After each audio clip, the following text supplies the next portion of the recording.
खबरों के express way से आगे रुक करते हैं सियासी ढाबे का, जहां आज की सबसे दिलचस्प खबर मौजूद है। महाराष्ट्र की सियासत में 5 दिन बाद भी मुख्यमंत्री पद को लेकर सस्पेंस जारी है।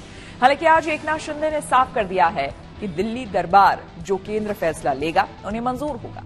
लेकिन सवाल यह है कि क्या शिंदे देवेंद्र फडणवीस की तरह डिप्टी सीएम बनने के लिए तैयार होंगे या फिर उन्हें कोई दूसरी भूमिका दी जाएगी। वहीं अजीत पवार भले ही मुख्यमंत्री की रेस में नजर नहीं आ रहे हों, लेकिन वो भी इस खेल के बड़े खिलाड़ी हैं। लेकिन सवाल है कि क्या उन्हें इस बार भी डिप्टी सीएम से ही संतुष्ट होना पड़ेगा।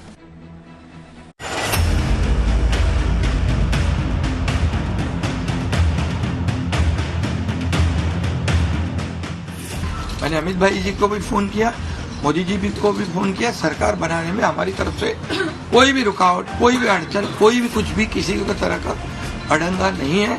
आप बेशक आप निर्णय ले लो, उस निर्णय की तामील हो जाएगी। 5 दिन लगे महाराष्ट्र के मुख्यमंत्री एकनाथ शिंदे को ये मानने में कि इस बार कुर्सी छूटने वाली है।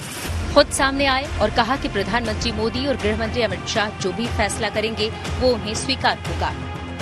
आम शिव सैनिक को मुख्यमंत्री बनाना, वो मुख्यमंत्री बनाने का सपना मोदी जी और अमित भाई ने पूरा किया और निश्चित रूप से पूरे पहाड़ की तरह वो मेरे पीछे खड़े रहे। इसका मुझे गर्व है, इसलिए मैं उन दोनों का बहुत बहुत काफी आभारी हूँ। एकनाथ शिंदे जी का मैं बहुत बहुत आभार व्यक्त करता हूँ, उनका अभिनंदन भी करता हूँ। उन्होंने आज स्पष्ट रूप से जो लोग शंकाएं ले रहे थे उनकी सारी शंकाएं को निरस्त कर स्पष्ट रूप से उन्होंने महाराष्ट्र की जनता को, देश की जनता को बताया। नतीजे आने के बाद से ही सियासी गलियारों में ये साफ हो चुका था कि एकनाथ शिंदे का दोबारा मुख्यमंत्री बनना आसान नहीं होगा।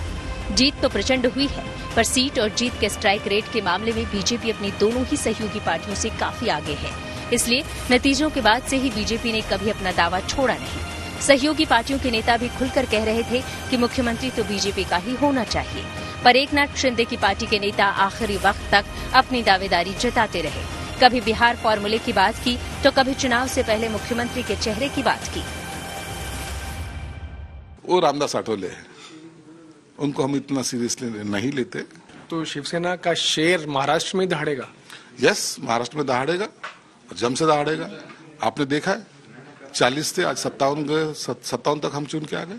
जो लोग हमें गद्दार कहते थे, जो लोग हमें खोके लेने को बातें करते थे, वो सब अभी घर पे बैठे हैं। हम लोगों ने डिमांड की है कि हम छोटा पार्टी वाले लोग हैं तो हमें दे दो।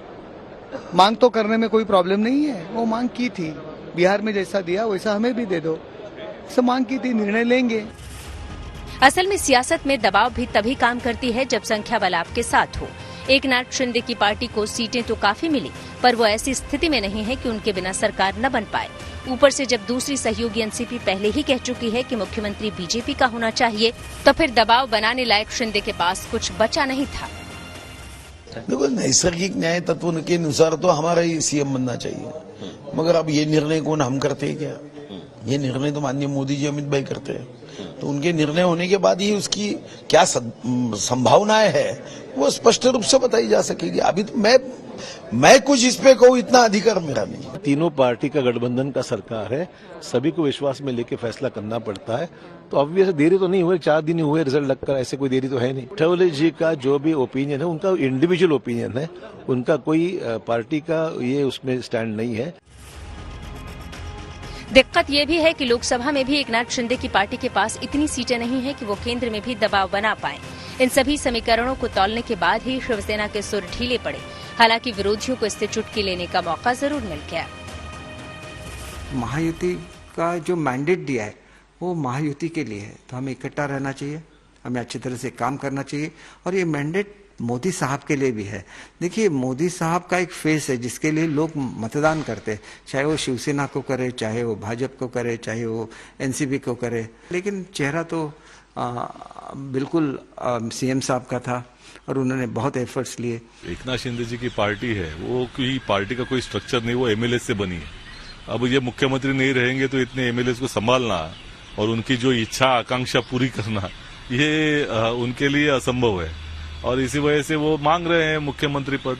और ये जो झगड़ा दोनों पार्टियों का चलेगा, ये निश्चित तौर पर जनता को भी पता चलेगा कि किस लिए एक साथ आए हुए हैं, किस लिए सत्ता बनाना चाह रहे हैं। फिलहाल इन सभी मांगों और बयानों के बीच खबर है कि मुख्यमंत्री की कुर्सी से आगे मंत्रालय को लेकर भी रोड मैप तैयार किया जा रहा है। सूत्रों के मुताबिक महायुति सरकार में बीजेपी को 20, शिवसेना को 11-12 और एनसीपी को 10 मंत्री पद मिल सकता है। हालांकि डिप्टी सीएम के पद पर महायुति की नई सरकार में कौन चेहरे होंगे, इस पर अभी भी सस्पेंस बरकरार है, क्योंकि अभी न तो बीजेपी ने महाराष्ट्र के लिए पर्यवेक्षकों की तैनाती की है और न ही विधायक दल की बैठक का दिन तय हुआ है। लेकिन चुनाव नतीजों के 4 दिन बाद मुख्यमंत्री की कुर्सी पर फाइनल मुहर नहीं लग सकी है।